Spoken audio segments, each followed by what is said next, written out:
मनसेकडून विधानसभा निवडणुकीसाठी 2 उमेदवारांची नावे जाहीर करण्यात आली आहेत। शिवडीतून बाळा नांदगावकर तर पंढरपुरातून दिलीप धोत्रेंना उमेदवारी देण्यात आली आहे। भाजपसोबतच्या युतीच्या प्रश्नावर राज ठाकरेंनी उत्तर दिले आहे। भाजपला पाठिंबा लोकसभेपुरता होता, विधानसभेबाबत बोललो नव्हतो असं स्पष्टीकरण राज ठाकरेंनी दिले आहे। विधानसभेला 225 ते 250 जागा लढवणार असं सुद्धा राज ठाकरे म्हणाले।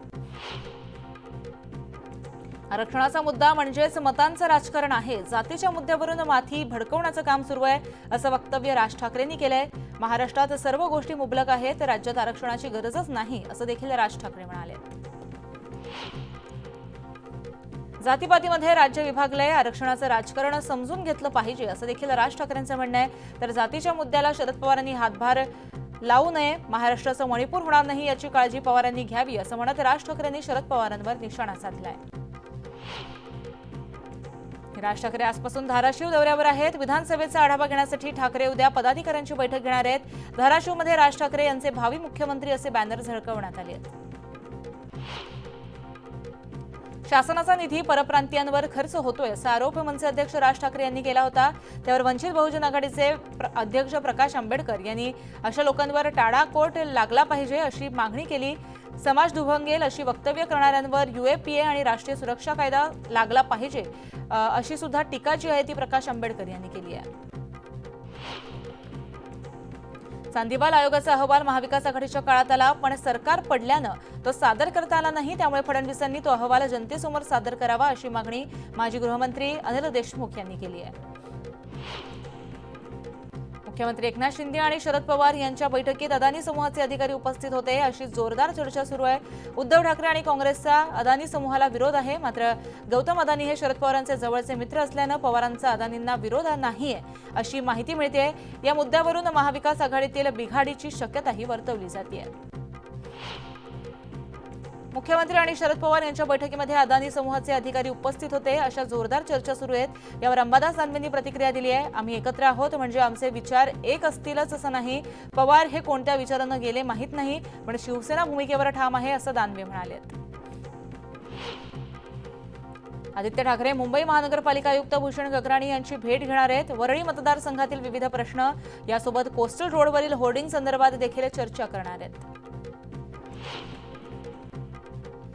मुंबईत उद्या महायुतीच्या नियोजन समितीची महत्त्वपूर्ण बैठक पार पडेल। आगामी विधानसभा निवडणुकीच्या तयारीच्या दृष्टिकोनातून बैठकीचं आयोजन केलं असून भाजप, शिवसेना आणि राष्ट्रवादी काँग्रेसच्या प्रत्येकी 2 सदस्यांचा समितीत समावेश असणार आहे। प्रसाद लाड या नियोजन समितीचे अध्यक्ष असणार आहेत। भाजपच्या समरजित घाटगेंना शरद पवार गटाकडून ऑफर देण्यात आली आहे। शरद पवार गटानं 2 वेळा त्यांना ऑफर दिल्याची माहिती आहे, मात्र घाटगेंनी अद्याप ती ऑफर स्वीकारली नाहीये।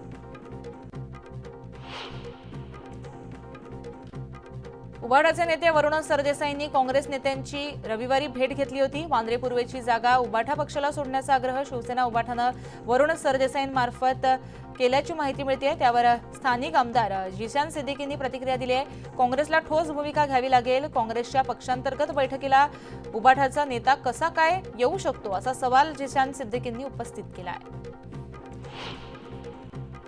मावळ विधानसभेच्या जागेवरून अजित पवार गट आणि भाजपमध्ये कलगीतुरा रंगलाय। अजित पवार गटाकडून सुंदर शेळकेंना उमेदवारी देण्यात आली आहे, मात्र शेळकेंच्या उमेदवारीला भाजपनं विरोध केलाय। घड्याळ चिन्हाचं काम करणार नाही असा आक्रमक पवित्रा भाजपच्या कार्यकर्त्यांनी घेतलाय। बऱ्याच लोकांकडून आणि यंत्रणांकडून मला जाणीवपूर्वक टार्गेट केलं जातंय, एकटं पाडण्याचा प्रयत्न केला जातोय असा गंभीर आरोप भाजपचे नेते हर्षवर्धन पाटील यांनी केलाय। अप्रत्यक्षपणे अजित पवारांवर निशाणा साधल्यानं हर्षवर्धन पाटील आणि अजित पवार यांच्यातील राजकीय वाद उफाळल्याची शक्यता आहे। लोकसभेतील पराभवानंतर पालघरमध्ये ठाकरे गटाकडून दोन्ही जिल्हा प्रमुखांची हकालपट्टी करण्यात आली।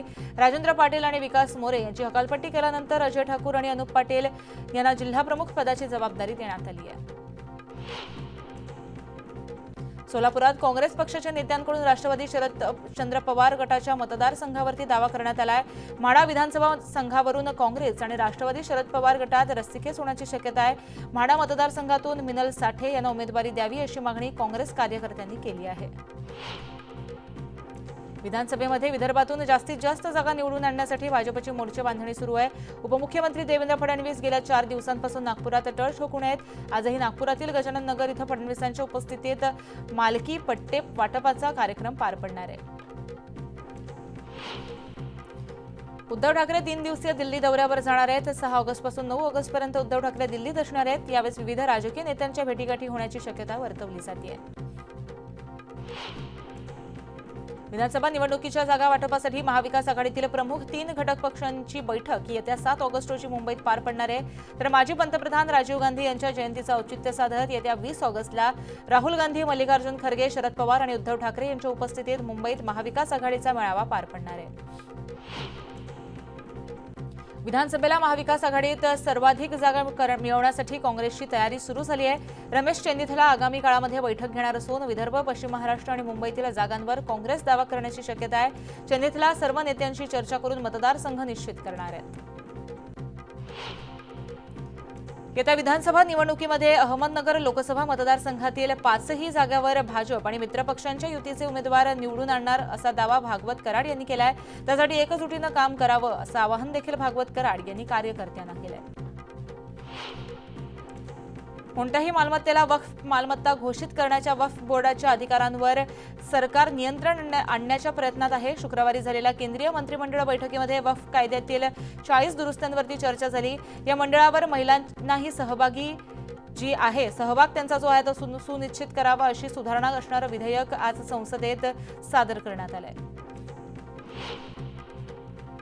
राज्याचे उच्च व तंत्र शिक्षण मंत्री चंद्रकांत पाटील जळगाव दौऱ्यावर आहेत। यावेळी ते जिल्ह्यातील विविध शाखांचं उद्घाटन करणार आहेत। तर प्रदाम महाविद्यालयातील सभागृहाचं भूमिपूजन देखील त्यांच्या हस्ते पार पडणार आहे।